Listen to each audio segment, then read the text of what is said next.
Tapi saya masih tunggu satu triwulan lagi untuk melihat gimana sih sebetulnya arah ekonomi kita dengan kebijakan yang lebih sinkron dibanding sebelumnya.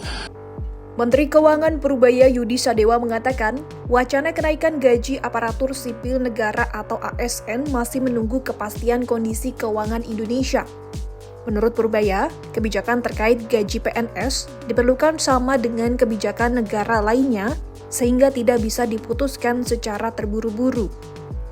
Ia menyebut pemerintah masih perlu mencermati perkembangan ekonomi nasional dan penerimaan negara secara lebih menyeluruh sebelum mengambil keputusan. Purubaya mengatakan pemerintah membutuhkan setidaknya 1 kuartal ke depan untuk memastikan arah pergerakan ekonomi dan tren pendapatan negara dibandingkan periode sebelumnya. Hal itu disampaikan Menkyu dalam media gathering di Kemenkyu, Rabu 31 Desember 2025. Kita diskusikan gini, sama aja dengan yang lain. Kita akan lihat kondisi keuangan kita seperti apa. Dengan seperti saya bilang sebelumnya, harusnya kalau harusnya kalau semuanya sinkron dari awal, sekarang saya udah bisa lihat arah kemana tuh ini income kita. Tapi saya masih tunggu satu triwulan lagi untuk melihat gimana sih sebetulnya arah ekonomi kita dengan kebijakan yang lebih sinkron dibanding sebelumnya. Habis itu mungkin triwulan kedua kesana baru kita bisa diskusikan masalah-masalah.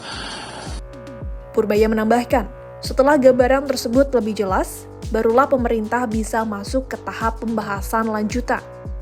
Tahap berikutnya itu mencakup berbagai kebijakan yang berpotensi berdampak pada peningkatan belanja negara, termasuk kemungkinan penyesuaian gaji ASN. Isu kenaikan gaji ASN sendiri menguat usai Menkyu menerima kunjungan Menteri Pan-RB Rini Widiantini di Kemenkyu pada Senin 29 Desember 2025 lalu. Pertemuan itu memicu spekulasi adanya sinyal kenaikan gaji ASN 2026. Rini menyampaikan, usulan kebijakan gaji ASN untuk tahun 2026 turut dibahas dalam agenda pertemuan bersama Purubaya. Meski demikian, ia belum merinci skema maupun besaran usulan penyesuaian gaji. Opsi kenaikan gaji pokok maupun tunjangan ASN juga belum dibuka ke publik.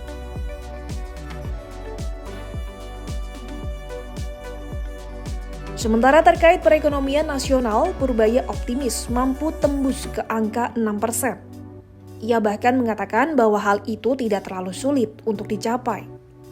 Menkyu mengakui perekonomian mengalami keterlambatan yang cukup signifikan sepanjang 9 bulan pertama 2025. Meski demikian, Purubaya menilai perkembangan kebijakan fiskal dan moneter dalam beberapa waktu terakhir telah menjadi bekal penting untuk menghadapi anggaran 2026.